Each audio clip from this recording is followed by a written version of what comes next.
close my eyes, I'm gonna count to 3. When I finish, you're gonna be gone. All right? Okay.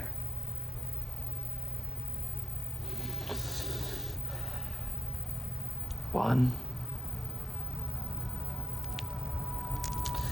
2,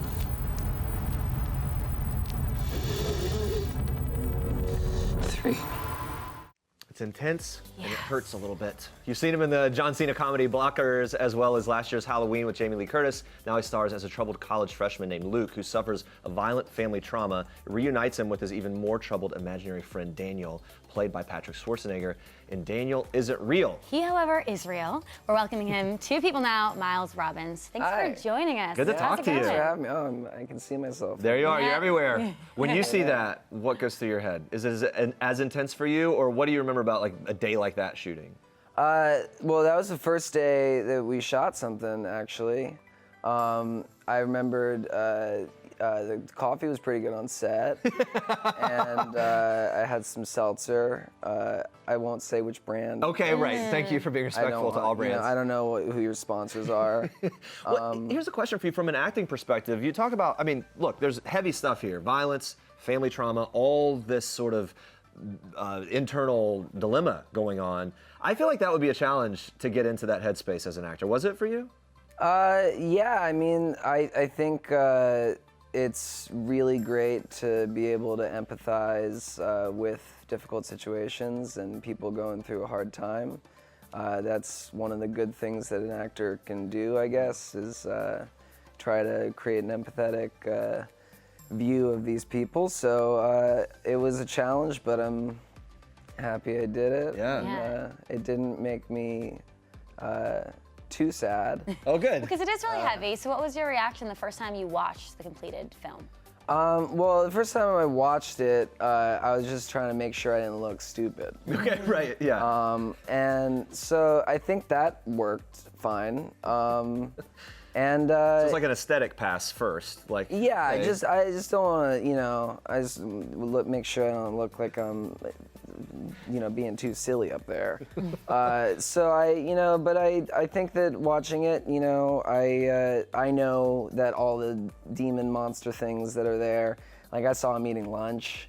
So, you know, and it's hard to be kind of scared of them when, you know, I guess I saw him got the ravioli on the chin. Yeah, okay, that kind of stuff, you know? here, and So it's hard to be spooked, I guess, but yeah, I guess it was all right. So a question for you, working alongside Patrick Schwarzenegger in this, you guys both, I guess in some similarity, you grew up in the spotlight. Was there any bond over that and maybe that shared experience? Well... Or at least in the business, right? Or really yeah, I mean, he grew up in LA, I grew up in New York. I think that we do have in common the fact that we often have to answer questions about our families when talking about projects that they don't have anything to do with. Right. But that's probably the only similarity that we share with our family lives. Was that from a filmmaking perspective? Was it necessary for you guys to have like an icebreaker? Hey, we want you guys to hang out and get some. Yeah, I mean, it's always good to like actually know the people you're working with. So we had a good time kind of getting to know each other, doing rehearsals and, you know, having a couple meals and stuff before, and he's a really, really great guy, so. Because you're in a lot of scenes together. Is there a favorite scene or a memory you have with him, working with him? I would say that, well, I don't want to have too many spoilers, but there's some kind of fighting that we might do that was a lot of fun. There's also some great prosthetic things that we had to do, and it was pretty funny to be on set with him in our rubber stuff. Yeah. Fully dialed into those characters. You just mentioned having to talk about your parents. Can we talk about it for just a little bit? Because your dad was just here on this show. Sure. Mom, Susan Sarandon. I mean, how did they shape and influence your acting career growing up?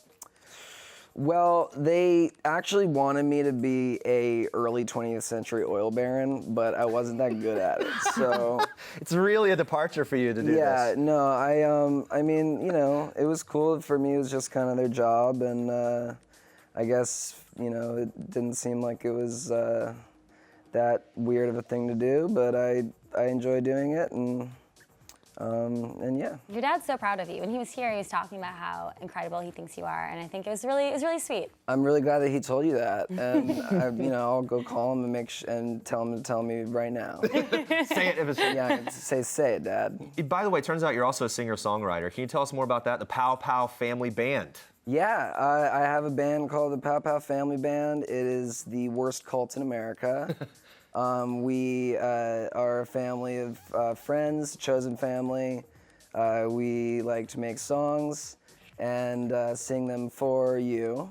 And hopefully from those songs you can get a little bit of insight into how weird it is to be a hairless monkey with pants on. Okay, that makes sense. Those are our songs. Well, I was just gonna say, how did it come about? Like, what was the origination of, like, hey, I want to do a band? I think that when I first started a band, I was like 13. I wanted to be cool, and if you want to be cool, you should start a band. But then I learned how to play guitar, which is a really good thing to know how to do. If you want to. Well, at first to be cool, but then later when you don't care about that as much, then you can play guitar still. So then I learned how to play guitar, and I could play guitar, and then I don't know, I'd started writing songs at a certain point because it's cheaper than therapy. Okay. What's the concert experience like if we would go to a show? It is theatrical a little bit. It's maybe grown-up songs or children's songs for grown-up children. Okay. Is the experience. I guess our shows. Not to overthink the artistic angle of it, but you're an artist. Between acting and music, where do you feel like you really express yourself in the most fulfilling way?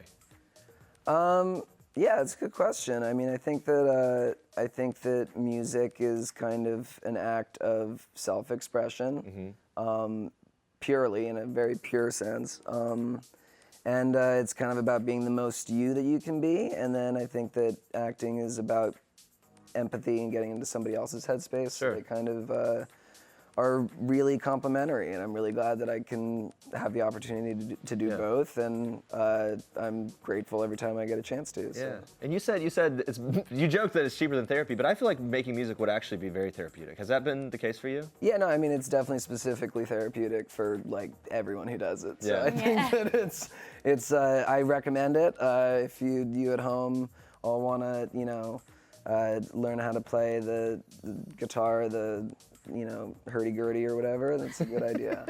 Miles, thank you so much. Yeah, Thank you guys. Yeah, thanks for having me. And everyone, Daniel Isn't Real is in theaters now. You can check it out. You can also catch it on VOD and digital. Woo! Yeah.